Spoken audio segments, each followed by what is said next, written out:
नमस्कार। मैं हूं ज्योति। आज सुनिए लेखक रजत की लिखी स्लीप स्टोरी। हर एक के दिल में एक ऐसा सपना पलता है जो उसकी जिंदगी के लिए जरूरी हो जाता है, पर अक्सर आसपास वाले, हमारे अपने या खुद हमारा मन हमें अपने लक्ष्य तक पहुंचने के लिए एक दीवार का काम करते हैं। पर सफल होने वाले इन पड़ावों को नहीं देखते, वह इन्हें पार कर जाते हैं। कुछ ऐसी ही घटनाओं से मिलती है यह कहानी।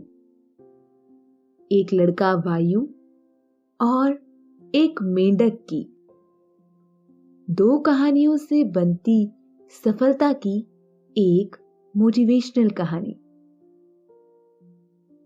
लेकिन पहले आप अपने आसपास की सारी लाइट्स ऑफ करके आराम से लेट जाएं। अपनी आंखें धीरे से बंद कर लीजिए। अब थोड़ा सा अपने शरीर को आराम दीजिए, थोड़ा और आराम। अपने शरीर को बिल्कुल ढीला छोड़ दीजिए। कोई टेंशन नहीं, कोई तनाव नहीं। अपने दिमाग में चल रहे सभी विचारों को, चिंताओं को त्याग दें।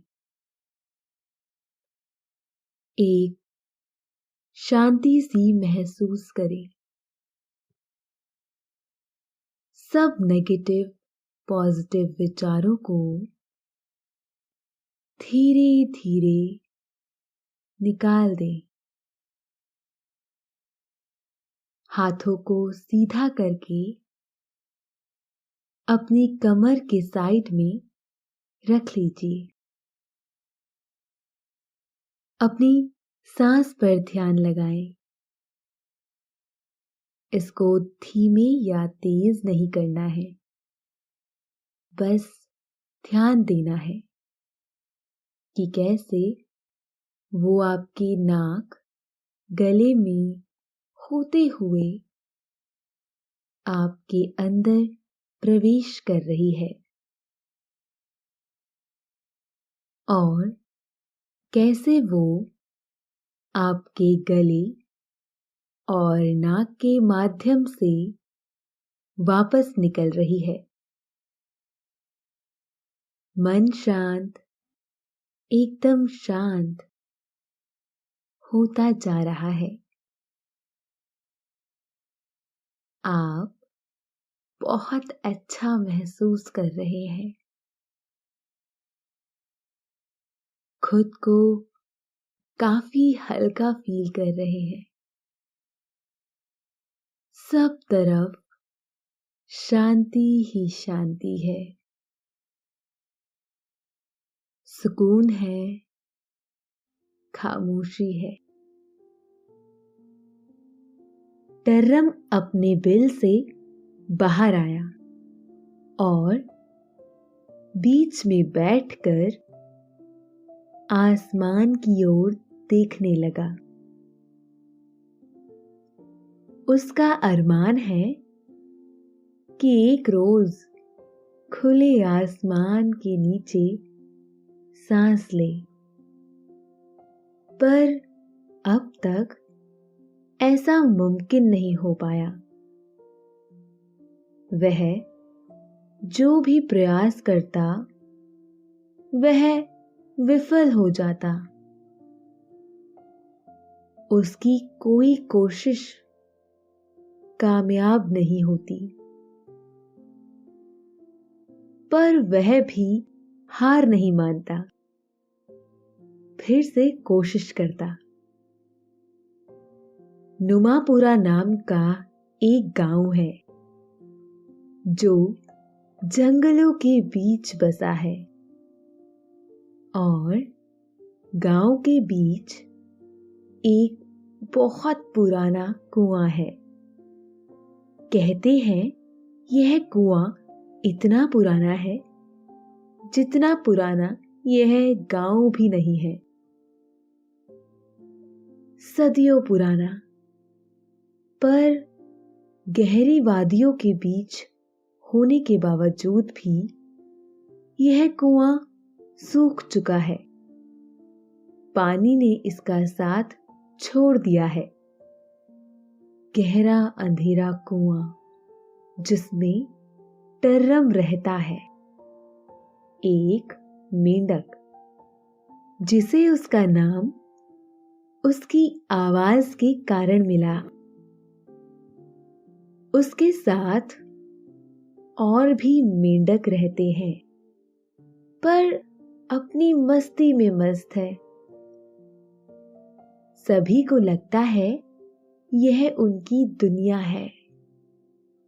यह कुआं ही उनका सब कुछ है। सभी को लगता है इसके बाहर कुछ नहीं है। जो भी है यही है। पर टर्रम को यह विश्वास है कि बाहर भी खोजने लायक बहुत कुछ है।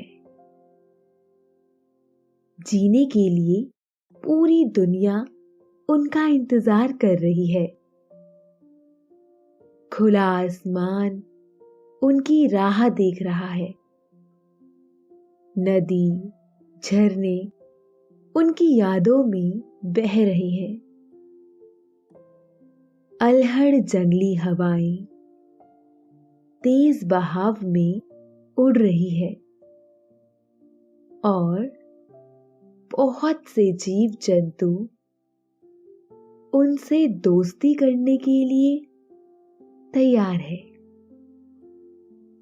पर इस पर टर्रम का एक साथी जिसका नाम मायू है कहता, यह सब तेरे मन की कहानियां हैं और कुछ नहीं। वहां बाहर कुछ नहीं है। जो भी है यही है। और यह भी हो सकता है अगर हम बाहर जाएं तो बच नहीं पाएंगे। हमारे पूर्वज यही रहते थे और हमें भी यही रहना चाहिए।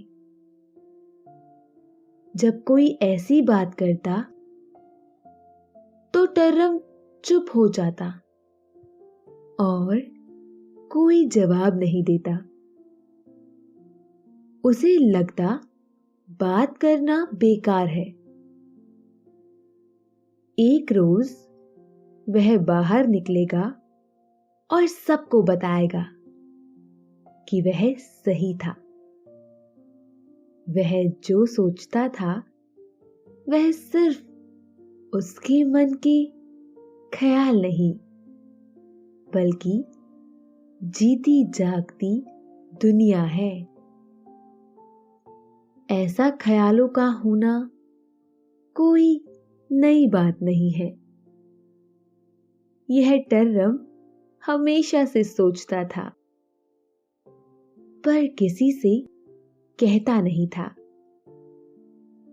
हां, सवाल जरूर करता था कि वहां बाहर क्या है, क्या वहां भी कोई रहता है, वहां रहने वाले कैसे रहते होंगे। पर उसके मन माफिक उसे कभी जवाब नहीं मिलते। उससे कहते, वहां बाहर कुछ नहीं है। यह जो आसमान यहां से दिख रहा है, यह इतना ही बड़ा होगा, गोल आकार का, और कुछ नहीं।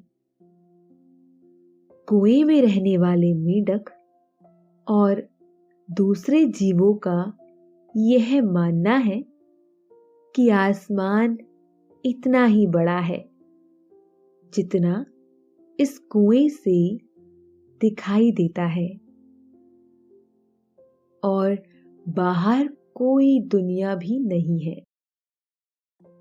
वह यह भी कहते कि पुराने मेंढक कहते थे जब कुएं में पानी था तब इंसान आया करते थे, पर अब वह भी नहीं आते। शायद वह भी कहीं चले गए होंगे। टर्रम का एक साथी लुका तो यह भी कहता कि शायद वह भी ऐसे ही किसी कुएं में चले गए होंगे, पर टर्रम को इस बात पर कभी विश्वास नहीं हुआ। उसे कुएं से जो चांद दिखाई देता वह कुछ देर बाद चला जाता। वह अपने आप से पूछता, अगर वहां कुछ नहीं है तो यह कहां जाता है? कुएं के तल तक धूप भी नहीं आती, पर कुछ उजाला सा बाहर की ओर दिखाई देता और आधे कुएं तक धूप भी आती। वह अपने आप से बातें करता रहता, पर उसे कोई भी ऐसा नहीं मिलता जिससे उसके ख्याल मिल सके। पर एक रोज वह हुआ जो कभी नहीं हुआ था। एक चांदनी रात जब टर्रम आसमान में तारे ताक रहा था, तभी उसे किसी की आवाज आई। उसने देखा, यह क्या है? उसके साथ रहने वाले सभी मेंढक सो रहे थे। वह अकेला था। उसने ऊपर देखा, उसे कोई दिखाई दिया। किसी की आकृति, किसी का सर जो कुएं के अंदर झांक कर आवाज कर रहा था। यह एक लड़का था, वायु, जो अपने किसी रिश्तेदार के यहाँ आया था और कुछ दिनों से इसी गांव में था। उसके घर वालों ने उसे इस कुएं के पास जाने से मना किया था। उन्होंने कहा था, बस वहां मत जाना, उसमें पानी नहीं है और वह बहुत गहरा है और उसके आसपास फिसलन वाली घास है, इसलिए वहां कोई भी नहीं जाता। वायु ने इस पर पूछा था, वहां कब से पानी नहीं है? काफी समय से। शायद हमें याद भी नहीं कितने समय से। किसी ने जवाब दिया। वायु ने जब मन में सोचा था, फिर तो उसके भीतर कई जीव रहते होंगे और उनमें से बहुत से बाहर आने की भी सोचते होंगे। अगर उनकी मदद की जाए तो? पर वायु यह किसी से कह नहीं सकता था। वह इस गांव में नया था और किसी को अच्छे से जानता नहीं था। उसे लगा वह किसी से भी यह कहेगा तो वो मना ही करेगा। तो वायु ने तय किया कि वह अकेला ही कुछ करेगा। उसने रात होने का इंतजार किया और जब सब सो गए तो वह धीरे से घर से बाहर निकला और कुएं के पास जाने लगा। तभी उसे पीछे से आवाज आई, कहाँ जा रहा है? यह उसके बाबा की आवाज थी। उसने बात टालते हुए कहा, कहीं नहीं, मैं तो बस ऐसे ही टहलने निकला था। नई जगह है तो नींद ही नहीं आ रही। बाबा ने कहा, सोचोगे नहीं तो अपने आप नींद आ जाएगी। आ जाओ अंदर। और उसके बाबा अंदर चले गए। वह घर के बाहर ही एक ओटले पर बैठ गया और कुएं की तरफ देखकर सोचने लगा। वह इस बात को अच्छे से समझता था कि उसे हर नई चीज करने से मना किया जाता है। पुरानी बातें मानने को कहा जाता है। वह तरह तरह की बेफिजूल बातों से तंग आ चुका था। इस कहानी को पूरा सुनने के लिए आपकी अपनी प्यारी सी ऐप नींद को इंस्टॉल करें।